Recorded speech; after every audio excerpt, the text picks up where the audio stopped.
Selamat pagi mahasiswa ilmu komunikasi, kembali lagi bersama saya Fathul Qorib. Hari ini kita akan mendiskusikan materi kedua dalam perkuliahan penulisan artikel dan tajuk rencana, yaitu apa itu artikel populer? Artikel pada dasarnya merupakan sebuah opini dalam bentuk tertulis dari seseorang. Artinya, artikel ditulis didasarkan pada pendapat pribadi penulis dengan dukungan data dan fakta.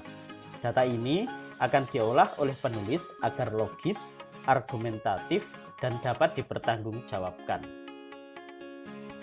Artikel populer harus dibedakan dengan artikel ilmiah.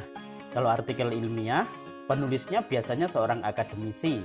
Dia menulis persoalan aktual juga, namun sudut pandangnya berbeda. Artikel ilmiah ingin menjelaskan fenomena, mencari solusi, membuktikan teori maupun membuat teori. Yang paling penting, artikel ilmiah harus menggunakan metode ilmiah yang sudah diakui akademisi lainnya.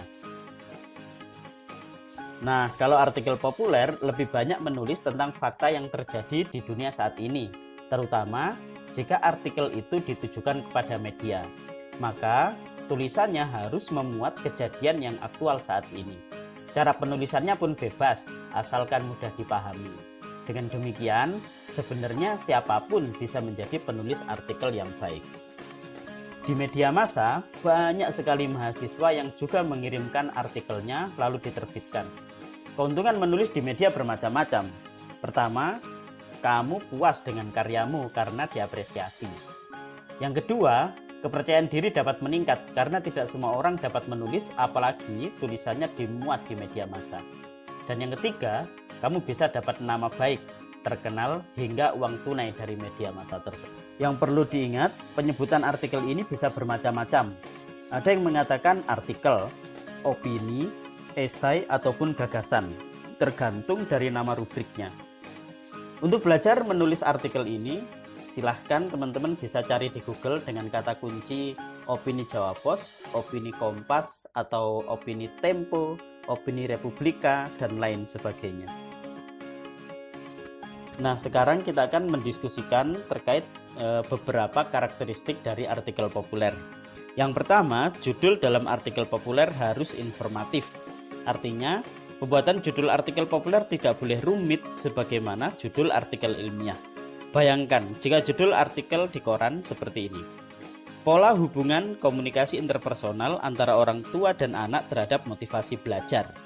Nah, judul itu pasti sulit dan pembaca pun akan merasa kesulitan memahaminya. Maka, judul artikel di media massa atau di blog pribadi teman-teman biasanya seperti ini. Dilarang membaca buku. Atau judul lain, kurikulum, .2, idealisme dan politisasi.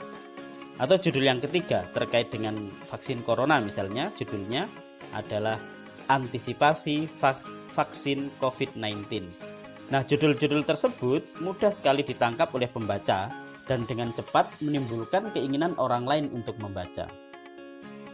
Karakteristik artikel populer yang kedua yaitu harus disajikan secara objektif dan mendalam. Objektif biasanya berlaku pada karya tulis ilmiah. Sehingga tulisan populer ketika dia objektif ini bersifat alternatif. Sehingga artikel populer itu boleh subjektif asalkan didasari oleh data dan fakta yang kuat.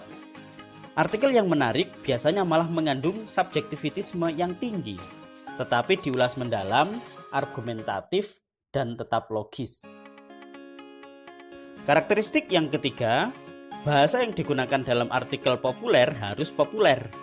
Jadi bahasanya harus bisa dipahami oleh pembaca kebanyakan. Yang bahasa ini harus akrab di telinga pembaca umum. Ini dinamakan bahasanya komunikatif. Penggunaan bahasa ilmiah tanpa penjelasan cenderung dihindari. Orang yang menulis untuk masyarakat umum tetapi masih banyak menggunakan bahasa asing dan ilmiah, bagi saya malah kelihatan tidak menguasai materinya sendiri. Yang terakhir, karakteristik dari artikel populer adalah memiliki ciri khas. Kekuatan sebuah artikel seringkali terletak pada ciri khas penulisnya. Ciri khas ini menyangkut bahasa, metode, pemilihan tema, dan atau cara penuturannya. Ketika membaca artikel yang ditulis oleh Dahlan Iskan misalnya, tuturannya pasti sederhana, menggunakan kalimat-kalimat pendek, dan tema yang dibahas pasti sesuatu yang segar. Itu yang membuat kita mengenal sosok dari Dahlan Iskan. Demikian pertemuan kita kali ini.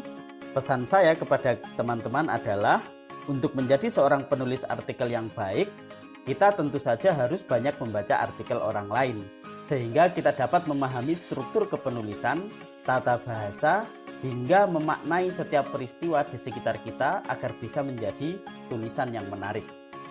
Demikian, semoga apa yang saya sampaikan memberikan manfaat buat teman-teman semua. Sampai jumpa lagi dengan suara merdu saya minggu depan.